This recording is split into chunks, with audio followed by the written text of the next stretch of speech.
Apa kabar pemirsa? Bertemu lagi bersama saya Mendy Nugroho dalam Warta Parlamentaria. Kami sudah menyiapkan beragam informasi seputar kinerja dan kegiatan anggota DPR RI. Inilah Warta Parlamentaria selengkapnya.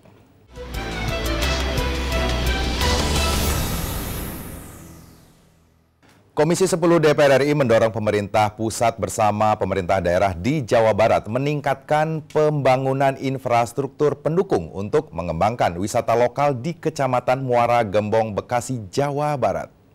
Dalam kunjungan kerja reses ke Bekasi, Jawa Barat, anggota Komisi 10 DPR RI Putra Nababan mengatakan dengan adanya infrastruktur penunjang yang memadai untuk menjangkau wisata lokal akan mendorong bertumbuhnya ekonomi kreatif oleh masyarakat setempat. Di sisi lain, pemerintah daerah harus aktif dalam melakukan edukasi kepada masyarakat setempat agar menjaga kebersihan sekitar Muara Gembong sebagai destinasi lokal terutama dari limbah sampah industri.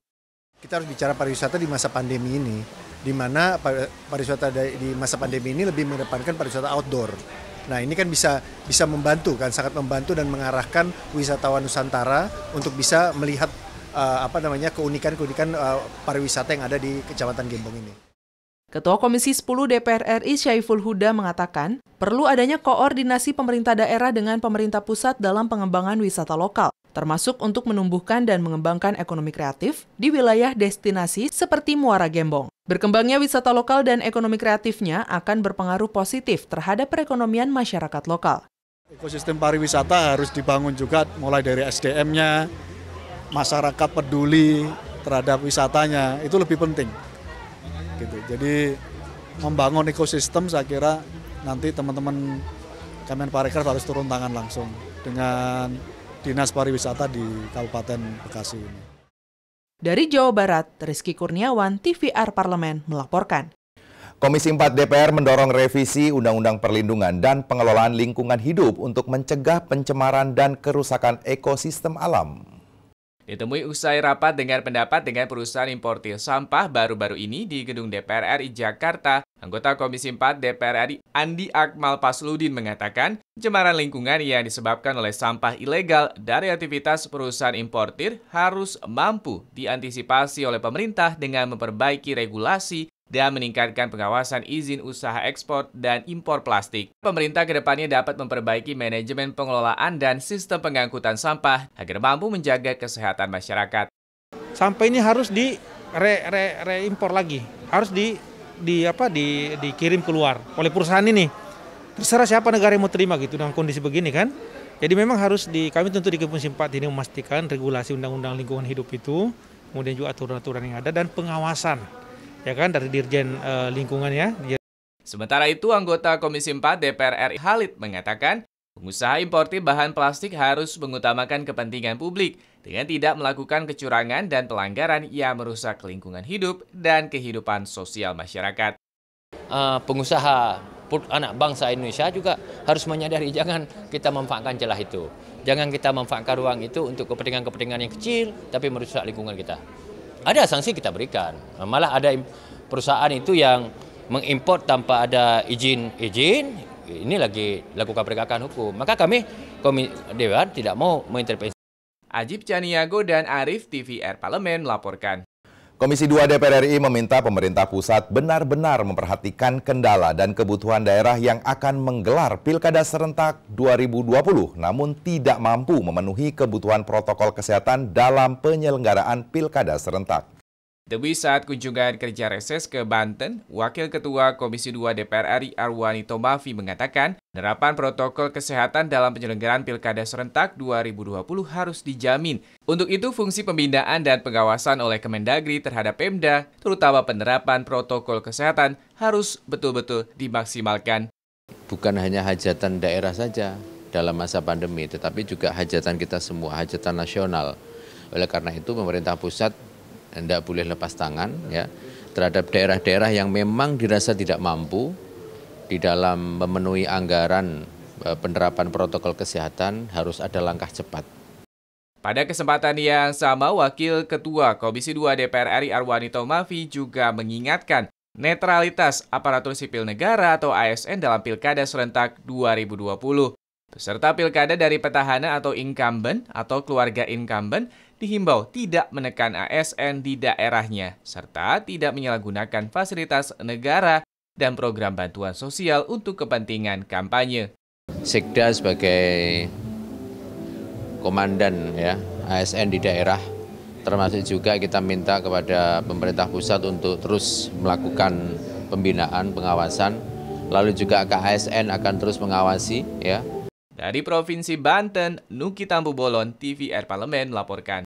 Jangan kemana-mana pemirsa karena kami masih memiliki banyak informasi lain dalam Warta Parlamentaria. Di antaranya datang dari DPR RI, kritik pendidikan jarak jauh. Setelah jeda berikut.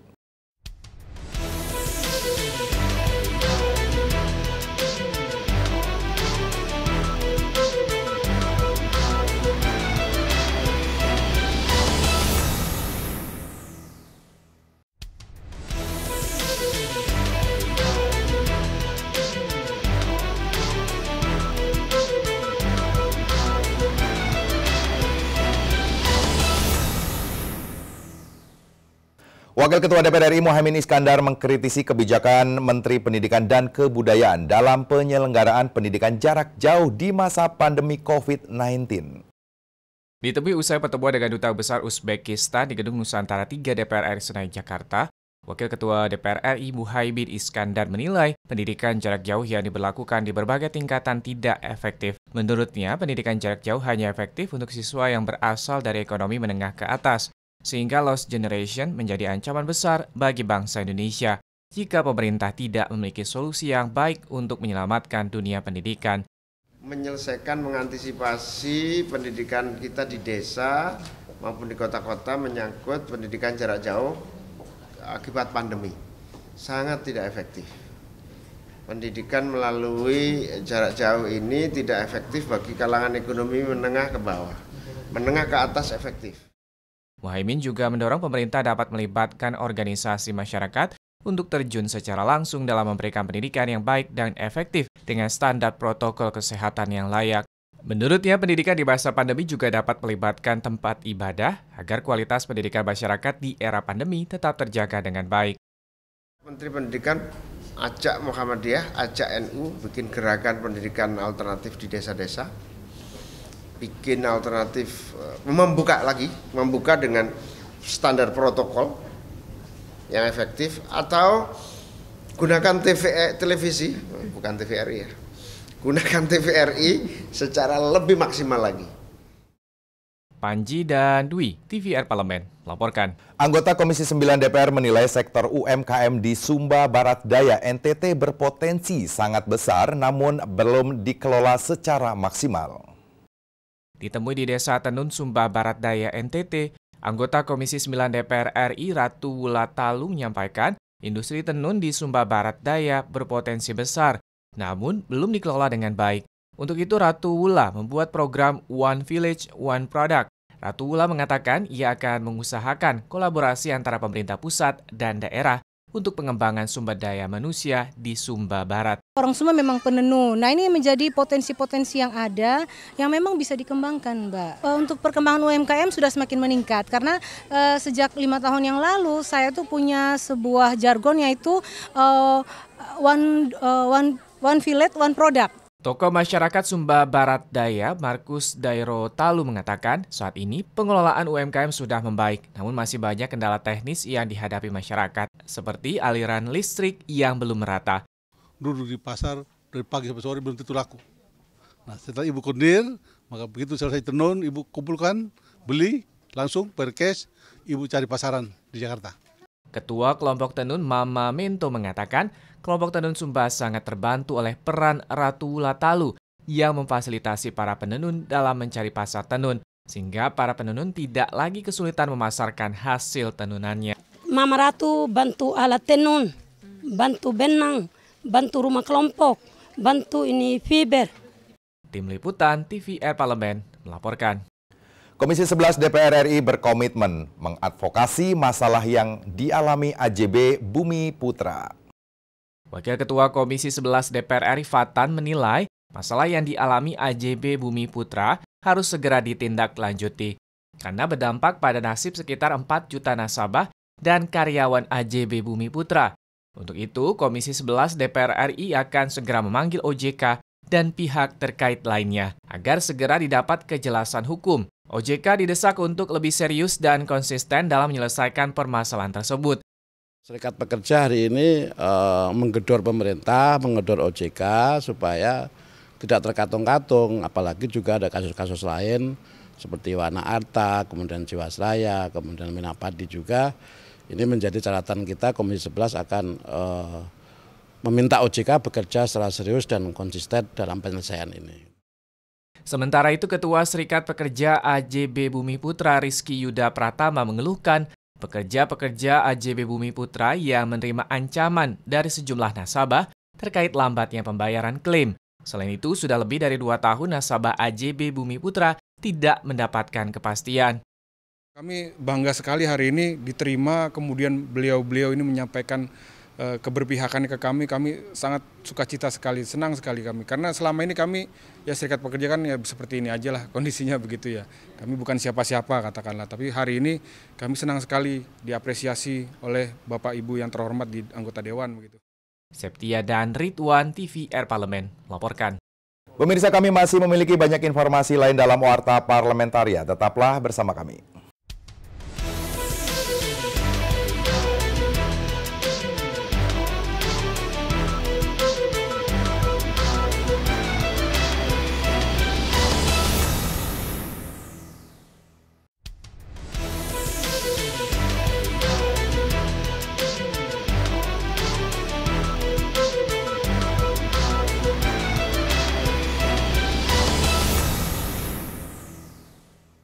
Wakil Ketua DPR RI Sumi Dasko menghimbau pemerintah bijak menyikapi desakan sebagian masyarakat untuk mengakhiri pembatasan sosial berskala besar atau PSBB. Aspek kesehatan dan menjaga perekonomian harus berjalan seimbang. Ditemui di Gedung Nusantara 3 DPR RI Jakarta, Sufmi Dasko mengatakan, kebijakan terkait penanganan COVID-19 harus diambil berdasarkan perhitungan matang. Penghentian PSBB akan sangat beresiko besar jika diputuskan secara tergesa-gesa.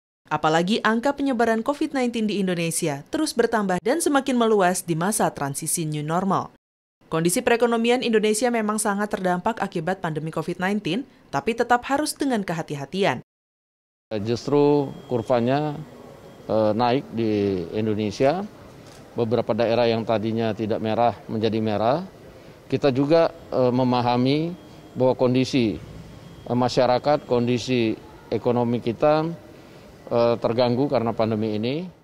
Wakil Ketua DPR RI Sufmi Dasko meminta masyarakat tetap bersabar menunggu formulasi terbaik dari pemerintah dalam upaya menjaga roda perekonomian masyarakat terus bergerak. Masyarakat juga diimbau mematuhi protokol kesehatan COVID-19 dalam menjalani aktivitas sehari-hari. Karena ini pandemi tidak ada yang mengharapkan terjadi, dan kami juga minta kepada pemerintah untuk segera mengkaji langkah-langkah tambahan untuk membantu masyarakat yang merasa kesulitan pada saat pandemi ini. Zikri dan Denus, TVR Parlemen melaporkan. Anggota Komisi 9 DPR RI meminta pemerintah membentuk Institut Teknologi Kesehatan di Papua untuk meningkatkan kualitas kesehatan masyarakat di Papua karena selama ini ketersediaan dan distribusi obat, peralatan, dan tenaga kesehatan di Papua belum memadai. Mesak Mirin mengusulkan Politeknik Kesehatan Jayapura diubah menjadi Institut Teknologi Kesehatan agar bisa menjadi pusat penelitian kesehatan bagi masyarakat Papua.